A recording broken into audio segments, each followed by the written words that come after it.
علیکم گائز، کیسے ہیں آپ سب؟ امید کرتی ہوں آپ سب ٹھیک ہوں گے۔ میں بھی ٹھیک ہوں، اللہ کا شکر ہے۔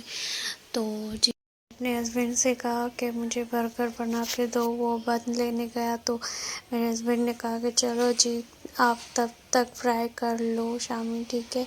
تو پھر میں یہ ٹکیا فرائی کرنے لگی، پتہ نہیں کیا نام ہے ابھی میں، اور گیس تو آتی نہیں، گیس کا تو پتہ نہیں کون سا کام ہے، میں سلنڈر پہ ہی پکانے لگ گئی۔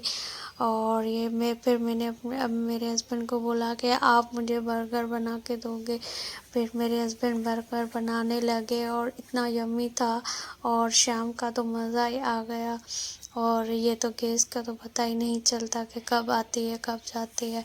جی یہ برگر بن گیا، اب چائے بنا رہی ہوں، اور پھر کیا کھائیں گے پئیں گے اور پھر انجوائے کریں گے۔ آج تو دل بہت خوش ہو گیا جی، میرے ہسبینڈ نے اتنا یمی سا برگر بنا کے دیا مجھے، اور چائے پی، اور اس کے بعد مغرب ہوگی، پھر نماز پڑھیں گے۔ پھر نماز کے بعد سورہ واقعات پڑھنا، مغرب کے بعد پڑھنی چاہیے سورہ واقعات، سورہ محمد، سورہ رحمان۔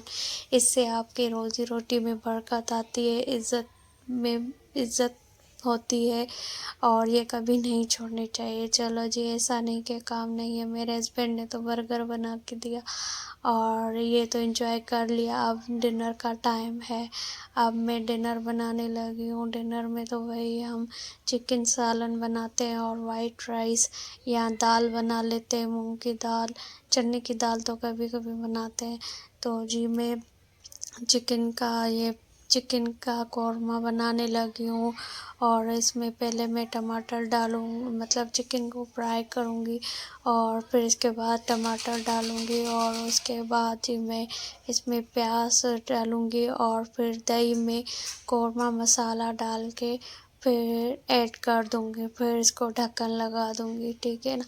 اور پھر سائیڈ میں چاول بن رہے ہیں، چاول کا پانی چڑھا دیا ہے، اور یہ جی دونوں تیار ہے۔ اور جی اب ہم عشاء پڑھیں گے، دعا کرنا میں فجر بھی پڑھوں انشاءاللہ، اللہ آپ کو بھی نماز اور قرآن پڑھنے کی توفیق دے، ہے نا۔ اور جی عشاء کے بعد ہم سورہ ملک پڑھنا کبھی نہیں بھولنا۔